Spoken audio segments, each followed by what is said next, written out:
Oke, Mas Badai, Hai, aku Anji. pengen denger cerita dulu dong. Sebelumnya kan, kalau aku yang masih awam banget, itu mikirnya Mas Badai itu hanya sebatas musisi gitu. Dan juga pemain musik ya bisa dibilangnya. Tapi kenapa sekarang-sekarang ini Mas selalu sangat menyuarakan tentang hak cipta? Apakah itu memang udah dari dulu banget Mas gencar banget atau memang beberapa tahun terakhir Mas? Iya, sebenarnya aku itu sudah mulai mempelajari tentang hak cipta itu sih dari 2014 sebenarnya. Mm-mm. Dari pertama-tamanya ada Undang-Undang Hak Cipta Mm-mm. 28 tahun 2014. Sebenarnya kan Undang-Undang Hak Cipta itu kan ada sejak tahun 1991 sebenarnya sih. Nah, cuma kan tahun 91 itu kan memang ya aku masih SMP juga gitu ya, jadi nggak pernah kepikiran. So, aku berkarya dari tahun 99 bahkan udah berkarya di musik. Nah, akhirnya 2014 itu kan udah mulai keluar Undang-Undang Hak Cipta. Mm-mm. Nah, which is aku juga udah punya karya sebelumnya. Jadi memang eh, aku sangat sangat prihatin sih sebenarnya sama keadaan di Indonesia ini, terutama kalau dengar cerita dari musisi-musisi zaman dulu gitu ya, yang royaltinya nggak jelas dan segala macamnya, pembayaran yang nggak ada perhitungannya, lalu ya seadanya aja, mau dibayar berapa ya silakan aja, terima aja, padahal aturannya itu sebenarnya sudah jelas gitu. Makanya dan aku melihat gini Gi, pencipta lagu tuh nggak semuanya punya keprihatinan yang sama ternyata Hmm. gitu. Pencipta Ternyata ya nih ya? mereka iya pencipta. Ya kalau musisi kan terbagi dua ya, ada yang cuma jadi nyanyi doang, ada Hmm. yang main band doang, ada yang session player doang, ada yang bikin lagu tapi tidak bernyanyi, ada yang bikin lagu tapi jadi yang nyanyi juga, macam-macam lah, Hmm. terbelah-belah gitu kan. Hmm.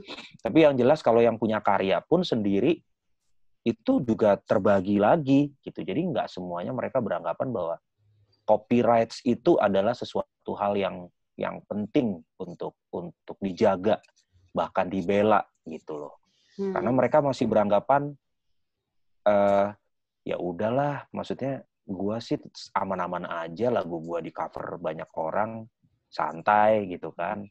Lagu gua semakin terkenal, terus udah gitu follower gua nambah. Kalau sekarang ya, terus kalau zaman dulu dengan adanya bajakan, album gua makin laku gitu.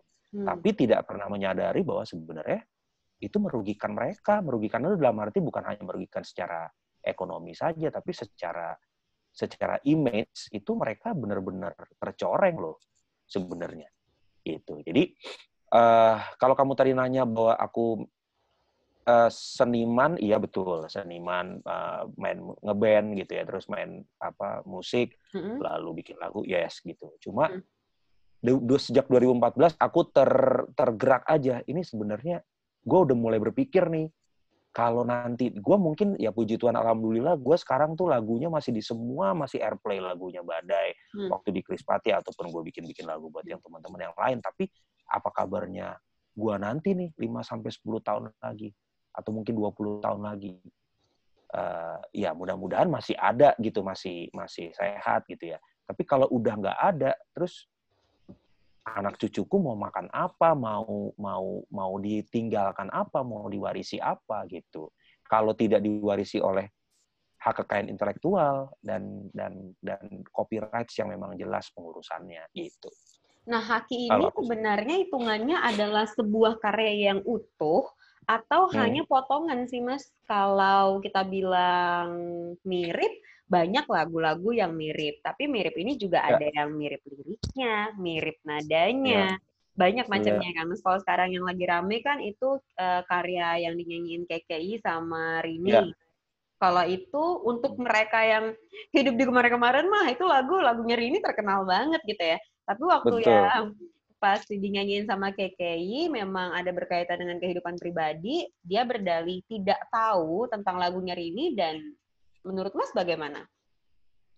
Kalau haki itu, ya kalau kita bicara hak kekayaan intelektual memang, kalau rights, ya bicara bicara lagu secara utuh. Kalau kita bicara lagu ya, Hmm. ya itu memang kita bicara lagu secara utuh. dagang.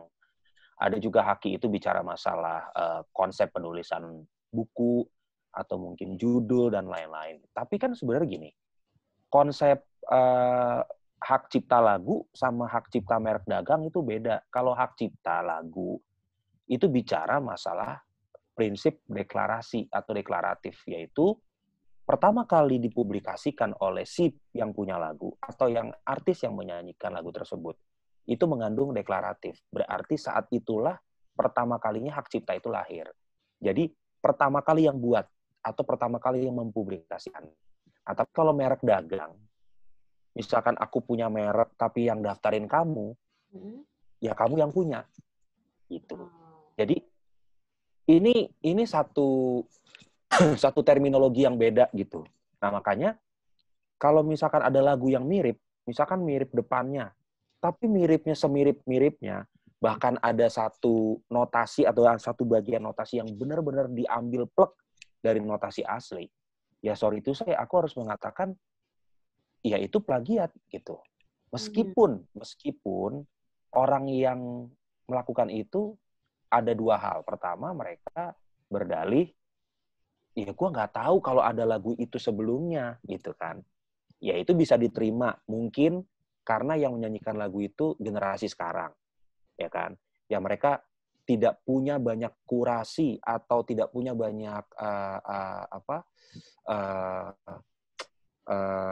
influence yang ada dalam tahun-tahun itu gitu. Tapi sebagai artis zaman sekarang ya, yang ada di sosial media, digital media, itu kan pasti punya tim, ya kan? Pasti punya tim. Dan tim ini, aku sangat yakin bahwa tim ini kan sudah tahu sebenarnya apa sih yang harus dilakukan oleh mereka-mereka yang mau mengeluarkan single baru gitu. Harusnya kan diberitahu informasi ya bahwa ini nggak boleh nih, ini ada lagu yang begini gitu kan. Misalkan aku nih bikin lagu, ya semua di dunia ini kan meniru, nggak ada yang ori. Yang ori kan dibuat Tuhan doang. Dan pencipta paling asli itu cuma Tuhan doang. Sisanya ya niru ya, bener. Iya, sisanya niru. Ya ibarat Queen sendiri, Beatles aja, dia punya inspirasi besar, yaitu Tillman Brothers. Beatles tuh mengagumi Tillman Brothers gitu. Nah itu Tillman Brothers diikutin Beatles, and Beatles menginspirasi lagi yang lain gitu. Inspirasi gitu, tidak sama dengan terinspirasi tidak sama dengan benar-benar menjiplak ya Mas ya. Beda. Beda. Jadi kalau aku nih, kayak aku suka David Foster, suka banget David Foster. Jadi gaya bermusikku karena aku seorang piano man atau pianis gitu, ya udah aku benar-benar ibaratnya terinfluence sama cara mainnya Foster gitu. Sama cara main. Tapi bukan berarti aku bikin lagunya After the Love Has Gone-nya Earth, Wind and Fire, terus aku ganti jadi Bila Rasaku Ini Rasamu dong, gitu. Ya kan? Itu kan sama aja kayak lo ya mengambil satu hook, terus diganti dengan lirik yang lain, tapi nadanya sama. Nah, ini yang harus dibedakan gitu. Kalau aku ditanya pendapat kamu, ya aku harus bilang, meskipun itu hanya sebagian ya, ya menurutku ya itu sudah mengambil notasi orang. Gitu. Dengan sebegitu mirip suaranya gitu ya Mas ya? Iya, notasinya kan juga sama. Kata-katanya gitu ya. Berarti walaupun itu hanya sepenggal, itu sudah termasuk dalam kita bisa bilang itu plagiat dan tidak dibenarkan secara hukum ya Mas ya berarti? Ya, kalau dibilang kategori plagiat, ini masing-masing orang punya point of view berbeda ya. Kalau aku bilang ketika misalkan aku mengambil satu hook lagu atau sesuatu yang kuat dari sebuah lagu dan aku cuma ambil lirik notasi dan liriknya diganti, menurutku point of view-ku adalah aku sudah mencontek karya orang. Dan itu harus ada izinnya, harus ada clearance-nya dari si yang punya karya cipta di bagian ada itu. Izin itu termasuk dengan perjanjian gitu Mas, maksudnya perjanjian tertulis harusnya? Harusnya gini, harusnya timnya, ya kita sebut aja timnya misalnya si KKI ini, timnya harusnya menghubungi dulu. Misalkan, kamu tetap mau pakai nada ini, gitu. Oke, aku mau pakai nada ini. Oke, kalau gitu kita urus dulu ya, gitu. Kita hubungi dulu nih. Sony Music, misalkan si Novi Umar itu kan di Sony Music ya. Aku nggak tahu sih publishing-nya di mana. Tapi ya hubungin aja publishing-nya, gitu. Boleh nggak kalau misalkan ada lagunya yang ada part ini gitu. Mas, kemarin Harus kan di bayar tahun kah? di Gitu, atau 2019 kan RUU Permusikan kan dicabut ya. Yang kemarin nggak jadi tuh, nggak jadi dibahas dari apa Mas, Prolegnas ya. Prolegnas ya. Itu ngaruh nggak sih Mas sama dunia permusikan Indonesia dari sisi pencipta lagu dan juga penikmat lagunya? Oke, kalau bicara RUU Permusikan, itu tidak banyak membicarakan masalah hak cipta sih. Itu Oh, bicara masalah tata kelola aja. Jadi tata kelola misalkan nih, apa namanya, kayak yang diributin kemarin-kemarin itu kan adalah pembuatan lirik yang dibatasi, ya kan. Jadi misalkan nggak boleh lirik yang protes terhadap pemerintah gitu, atau lirik yang mungkin mengandung unsur kekerasan atau apa, itu kan yang sepertinya diatur penulisan lirik tuh harus begini, ya harus begitu gitu. Nah, tapi kan itu yang kurang bisa diterima sama orang-orang yang memang musiknya ekspresif, musiknya yang benar-benar ya gue ngomong apa yang ada di otak gue aja, apa yang di hati gue gitu kan. Itu kan mungkin nggak bisa diterima sama orang-orang yang di situ. Nah, jadi kalau RUU Permusikan itu sebenarnya dia hanya bicara masalah pengelolaannya aja gitu, oh, pengelolaan dari. oke. Tapi kalau UHC, Undang-Undang Hak Cipta, itu jelas bicara masalah rights, masalah copyright, masalah hak ekonomi dari pencipta lagu, hak moralnya, atau juga si pelaku pertunjukannya. Gitu. Kalau balik ke soal plagiat-plagiat itu Mas, kalau plagiat kan adalah karya orang kita contohnya jadi karya kita. Nah, Ya, kalau cuman konsepnya guyonan Mas, kan ada tuh yang kayak game-game ganti lirik gitu-gitu tuh boleh nggak? ya. Nah, ini kalau bicara boleh apa enggak, kita harus bicara dari sudut pandang yang luas ya. Yang pertama nih, kreativitas itu kan bebas ya, Nggi. Maksudnya berkesenian itu kan nggak bisa dibatasi. Contoh nih, misalkan aku lagi nongkrong misalkan di mana gitu, terus tiba-tiba aku ganti apa namanya, misalkan laguku sendiri deh, apa namanya, ada temenku yang iseng tuh ganti Aku Cuma Punya Hati jadi gini, kamu berbohong, ku bohongin lagi, misalkan kayak gitu kan, itu kan cuma sekedar nongkrong aja gitu ya, itu sih bebas aja sih, maksudnya kan itu ekspresif orang yang bebas-bebas aja. Cuma kita bicaranya begini, kalau misalkan itu dimasukkan ke dalam konten, apalagi konten sosial media, katakanlah Instagram, Facebook, YouTube, atau dan lain-lain, kan banyak tuh lagu-lagu yang diganti, atau mungkin TV gitu kan. Ini sudah masuk dalam area publik gitu. Nah, area publik itu diatur di dalam undang-undang. Ya, jadi aku ulangi nih, area publik yang ada publikasi atau ada amplifikasi lagu, itu diatur dalam undang-undang. Apa sih, Mas, undang-undangnya yang ngatur? Nah, itu diatur dalam pasal 5 ayat 1. Itu ayat 1 itu ada banyak poinnya. Termasuk pencipta lagu itu punya hak moralnya. Hak moral itu apa sih? Hak moral itu adalah namanya dia itu harus dicantumkan di dalam bentuk apapun. Misalkan kamu mau bentuk video, bentuk caption, bentuk apapun, itu pencipta lagu harus wajib dicantumkan namanya. Nah, berkaitan dengan hak moral itu, ada satu poin di mana nomor 5 dikatakan hak moralnya salah satunya adalah pencipta itu berhak merasa keberatan jika menganggap bahwa lagunya itu mengalami distorsi atau gangguan ciptaan atau mutilasi ciptaan. Mutilasi kan pemotongan ya. Misalkan ada pemotongan lirik atau pemotongan bagian lagu yang dia merasa ya gue nggak suka nih diginiin gitu. Menurut gue lagu gue jadi beda maksud dan tujuan ketika lagu gue digituin gitu. Itu dia punya hak penuh gitu. Jadi itu sebenarnya kalau dibilang boleh saja. Namun kalau masuk kepada area publik, nah itu kita harus tahu pagar-pagernya, harus tahu rules-nya. Gitu. Ini berlaku tidak hanya di Indonesia, Mas, untuk kayak dunia permusikan sedunia berarti ya kita ngomongin nasional. Iya, kalau bicara masalah teritorial hukum Indonesia berlaku. Tapi kalau kita bicara masalah aturan rights dunia, nah ini kita harus kaji lebih lanjut. Karena kan yang kita bicarakan kan adalah teritorial hukum Indonesia. Di mana sebenarnya nih, copyright itu tuh udah ada di Prancis sekitar 1800 sekian. Itu historinya. Lama banget, oke. Ya, dan itu terus dimodifikasi kan peraturan. Sementara di Indonesia baru ada 1991. Gitu. Masih terhitung baru ya, Mas? Masih terhitung baru. Dan 2014 itu juga udah baru penyesuaian lagi dari yang ada sebelumnya. Gitu. Jadi kalau ditanya, ini sebenarnya peraturan internasional nggak sih? Setahu aku memang standarisasi untuk penggantian lirik dimanapun itu memang harus perlu ada clearance.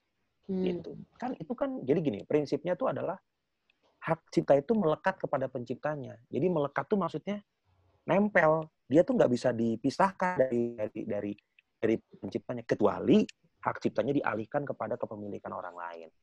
Lalu lepas. Itu pun ada jangka waktunya, 25 tahun. Setelah itu harus kembali lagi ke penciptanya. Gitu. Nah, ini pembahasannya udah ya. Udah terlalu dalam pembahasannya. Iya. Aku harus banyak belajar dulu untuk basicnya. Mas Badai, aku tuh punya list, ya. Mas. Oke.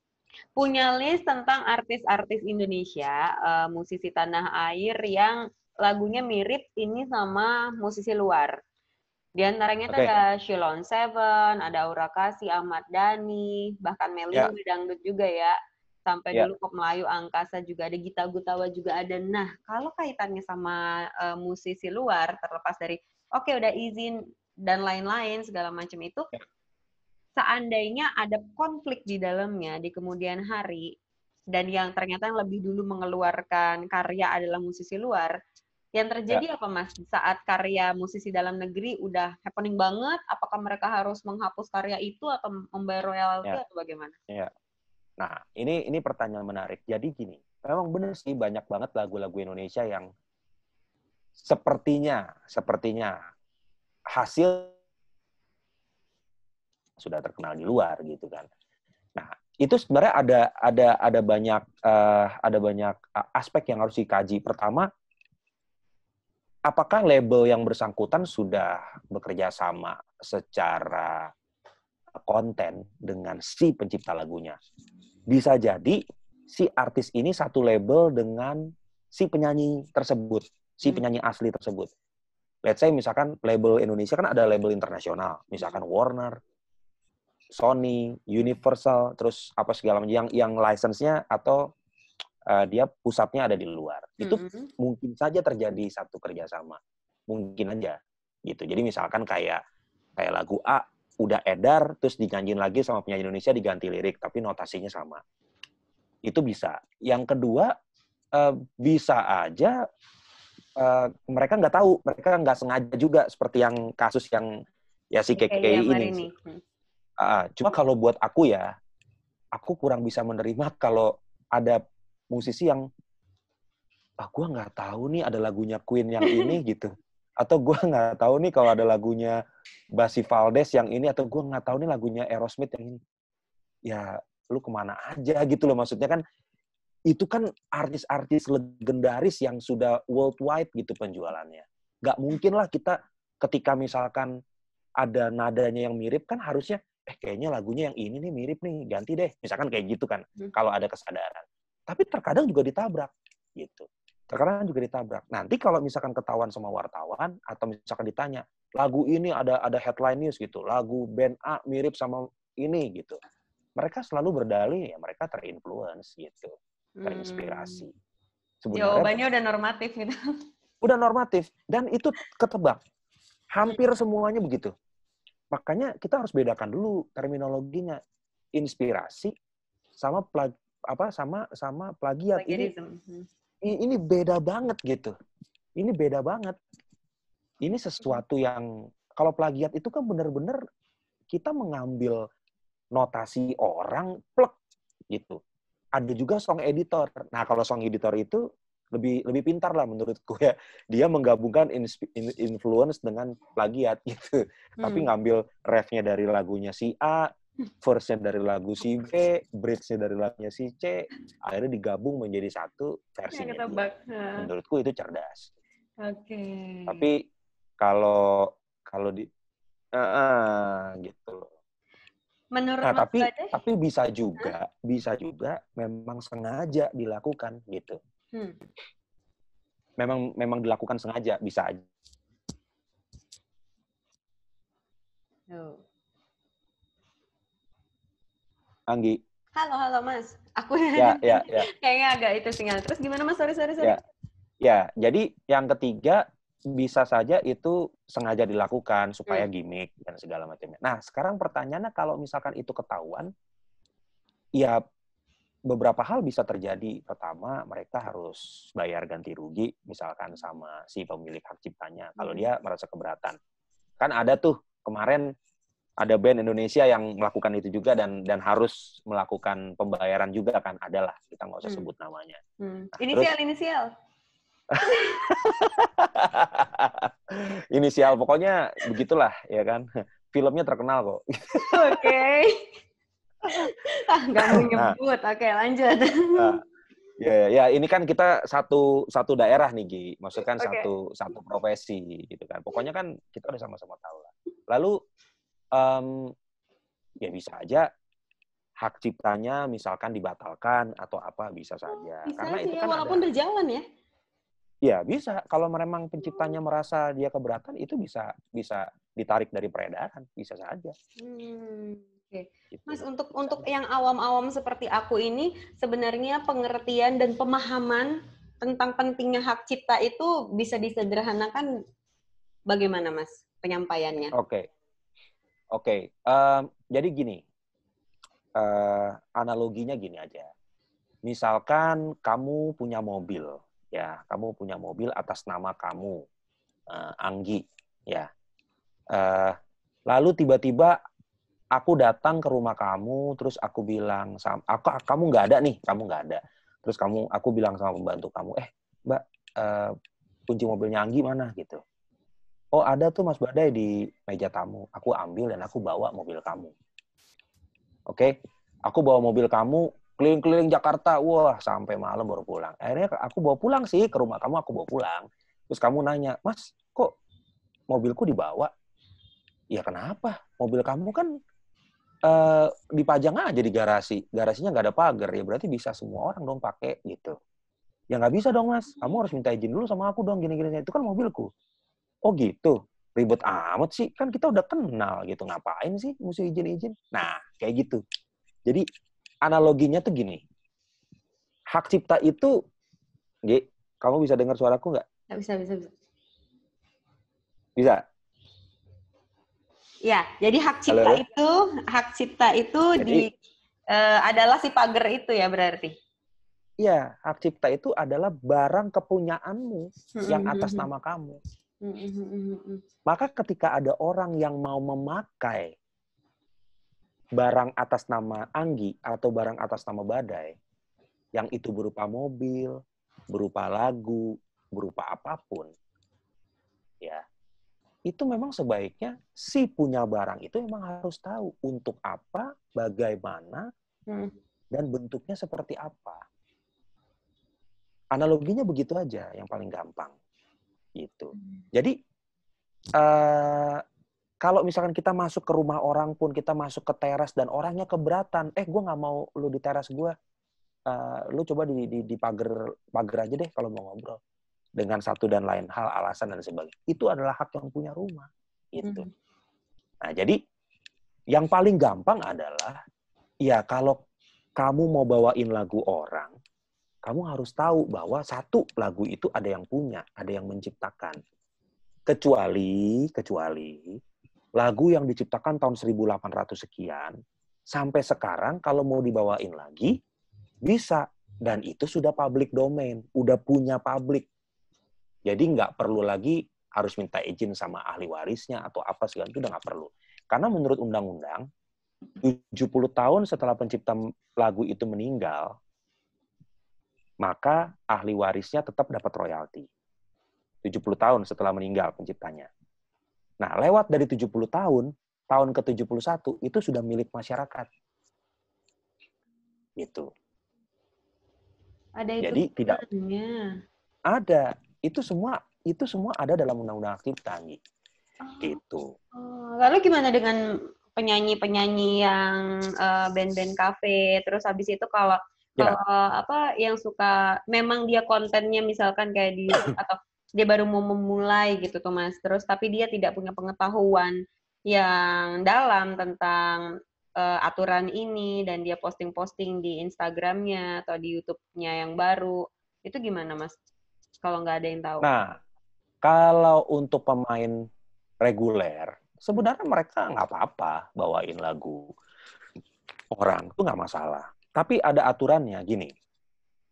Untuk band-band reguler, wedding, cafe, bar, klub, dan lain-lain, itu kan mereka satu malam kan punya songlist ya. Jadi songlistnya misalkan 10 atau 20 lagu. Nah, 20 lagu ini aku bicara dari segi rules-nya ya. 20 lagu ini harusnya sebelum dia main, dia harus laporin itu ke pemilik gerai atau pemilik kafe tersebut, pemilik klub tersebut, atau pemilik acara yang mereka mainin. Nah, dalam 20 lagu itu ada misalkan 10 pencipta lagu lah, masing-masing satu pencipta lagu tuh ada 2 lagu yang dibawain. Nah, 20 lagu ini harus dilaporkan ke lembaga manajemen kolektif yang membawahi 10 pencipta lagu tadi. Ini loh, ada 20 lagu yang dibawain sama band A malam ini di kafe ini. Nah, terus yang bayar siapa? Yang bayar izinnya atau yang bayar performing rights-nya atas lagu-lagu tersebut? Sebenarnya bukan band kafenya, tapi si pemilik kafe tersebut yang harus bayar. Kalau ada misalnya aku datang live music kan, terus itu bandnya request gitu. Nah, itu hitungannya gimana? Kan lepas dari 20 lagu. Nggak apa-apa. Kalau request pun itu sendiri, itu tetap harus didata. Jadi apapun lagu yang kamu bawain, yang kamu request atau yang band itu bawain, selama diumumkan di area publik, itu harus tetap masuk ke daftar itu. Dan yang punya tanggung jawab adalah pemilik kafenya gitu gerai, ya? Pemilik kafe, betul. Yang nanti bisa bermasalah, dituntut segala macam ya dia pemilik kafenya itu, karena harusnya udah tahu gitu ya? Yes, harusnya. Karena gini, di dalam Undang-Undang Hak Cipta itu belum mengatur band perform tidak boleh bawain lagu orang. Belum diatur. Yang diatur tuh adalah boleh bawain lagu orang, tapi harus bayar royaltinya kepada LMK. LMK itu Lembaga Manajemen Kolektif. Yaitu sekarang di Indonesia itu yang sekarang lagi marak adalah WAMI, Wahana Musik Indonesia. Itu banyak tuh pencipta lagu di bawah WAMI, itu banyak banget. Atau YKCI, Yayasan Karya Cipta Indonesia. Nah itu si pemilik gerai, misalkan Anggi punya restoran, terus bandku main nih, bawain lagu-lagu Krispatih gitu kan. Ya, Anggi harus ngelaporin lagu-lagu Krispatih itu penciptanya misalkan si Badai. Ya kamu harus menghubungi publishingnya Badai. Wami, ini saya Anggi, pemilik klub ini atau pemilik restoran ini, band ini mau bawain lagu-lagunya Mas Badai dong, gitu. Ini lagunya. Nanti Wami akan ngitungin ke Anggi. Oh, Mbak Anggi sebelum acara, Mbak Anggi tolong bayar performing rights sekian ya, gitu. Itu semua ada rumusnya, Gi. Di dalam undang-undang itu ada rumusnya semua. Berapa persen yang harus dibayar. Itu ada semua. Kalau kamu mau tahu. Ya gimana, Mas? Kalau kamu mau tahu, itu kecil banget pembayarannya. Semurah-murahnya. Berapa sih, Mas? Mas, kasih tahu, Mas. Nah, jadi gini ya. Itu pembayarannya nilainya cuma 2%. 2% dari? 2% dari kalau acara kamu berbayar, 2% dari total tiket yang terjual. Oke. Kita hitung aja, kita hitung ya. Ambil. Biar real nih, oke? Oke, aku punya acara konser. Satu tiket konsernya 200.000. Terjual 100 tiket.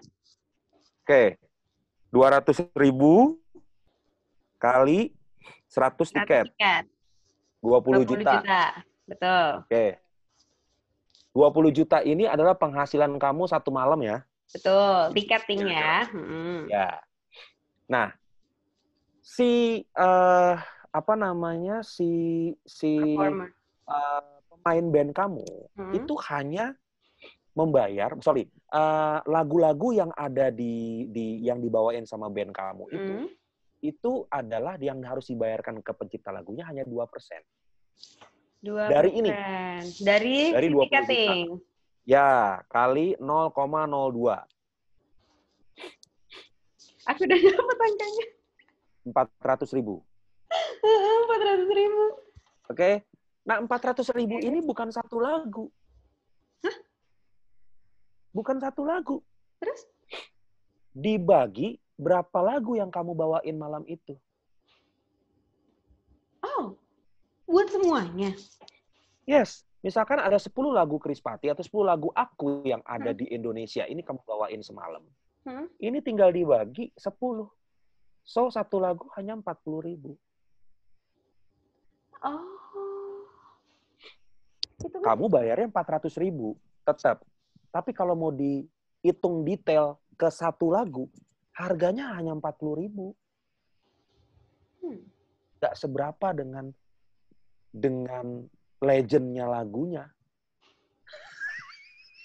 Oh gitu. Mas, mungkin nggak sih Mas, dengan Mas yang selama ini vokal menyuarakan tentang hak cipta, tapi masih belum diimbangi dengan gerakan yang nyata gitu ya dari semua pihak, itu karena belum ada sistemnya, dalam arti sistem yang digitalize gitu. Jadi orang kalau mau manggung ya udah tinggal input aja dan beres, nggak harus kontak sana sini birokrasi yang ribet. Ya, betul.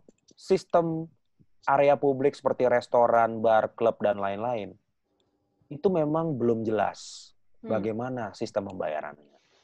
Kalau karaoke dia udah jelas, karena sistemnya lock sheet. Jadi, Anggi sama teman-teman Anggi misalkan datang ke karaoke A, kamu bawain lagu-lagunya Ungu, atau Sheila on Seven, atau Krispati, atau siapapun, ya itu sudah langsung masuk ke server mereka, dan ada laporannya.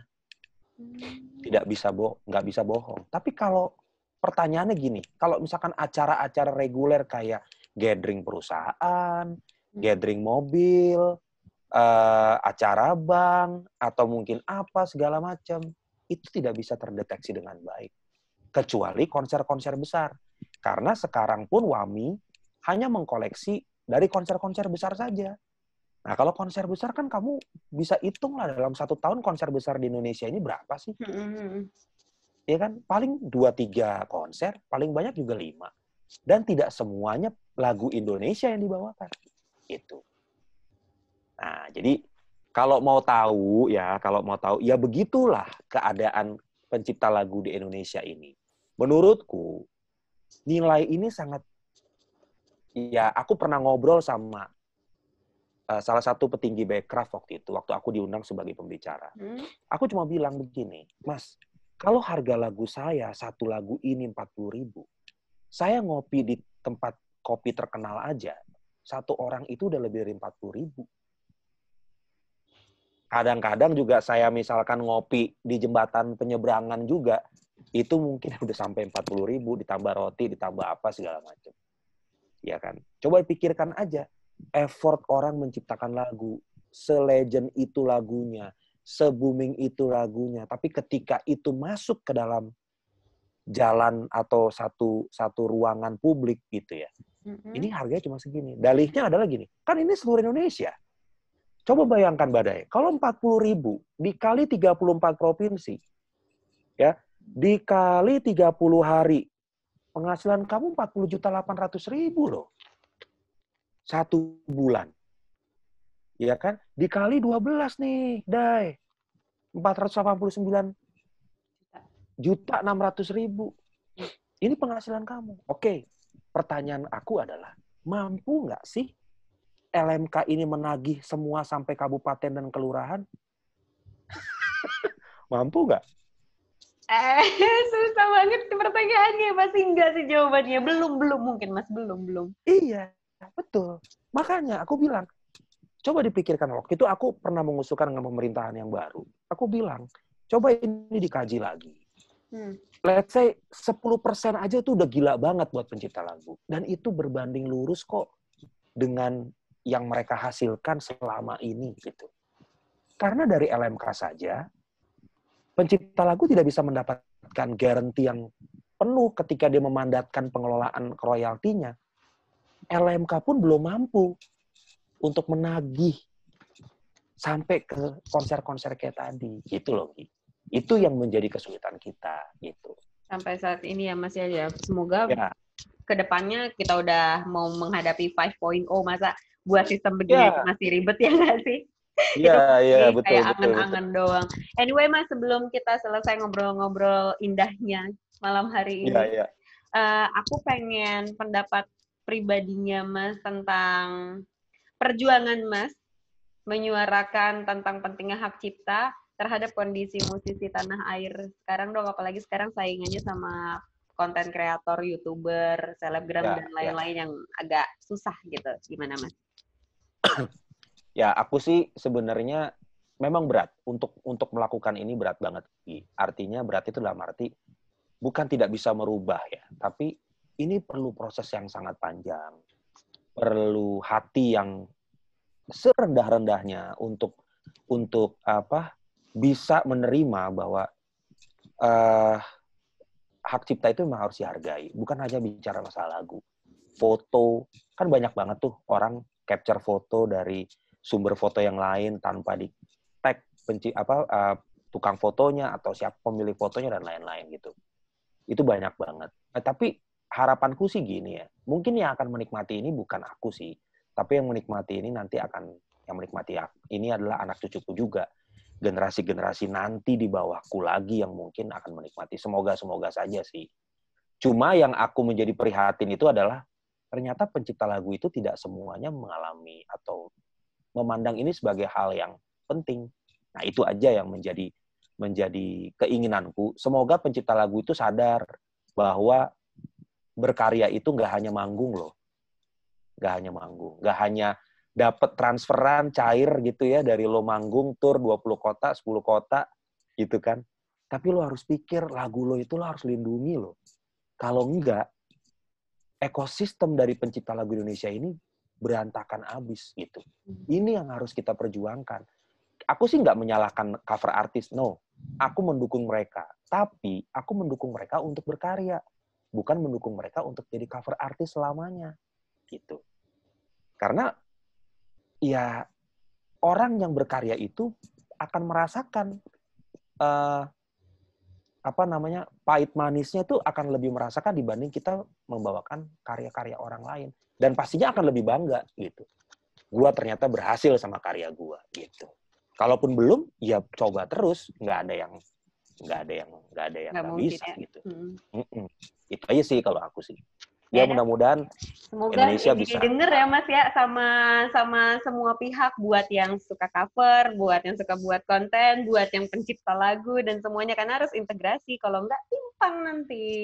Benar.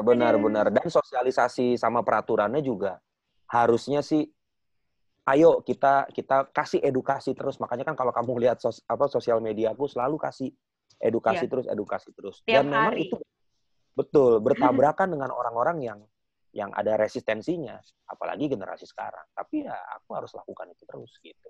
Kalau gitu aku ada di sisimu Mas. Aku selalu dukung, Amin. makanya aku love terus. Semangat. Anyway, thank Thank you you Mas banget, Bada thank you. ya. Sama-sama Udah Anggi. memberikan hal-hal positif lewat sosial media yang Mas punya dan udah mau ngobrol sama aku. Aku izin mau Ya, posting ini nanti di YouTube-nya media aku ya, yang In Today, sama boleh dong. cuplikannya paling Boleh. di Instagram. Mungkin Ya. nanti akan juga aku tag-tag juga ya soal yang kita ngobrol Oke. ini, oke? Oke Anggi. Terima Terima kasih kasih. Salam banyak. buat si Cilik, siapa namanya Ini tadi? dari tadi udah di bawah ngajak main. Namanya Easy. Ya Easy. udah kalau gitu. Ya, main. Udah. Oke, Mas, selamat istirahat ya. Ya, Thank you so much. bye-bye. Bye. Thank you Anggi. Kami.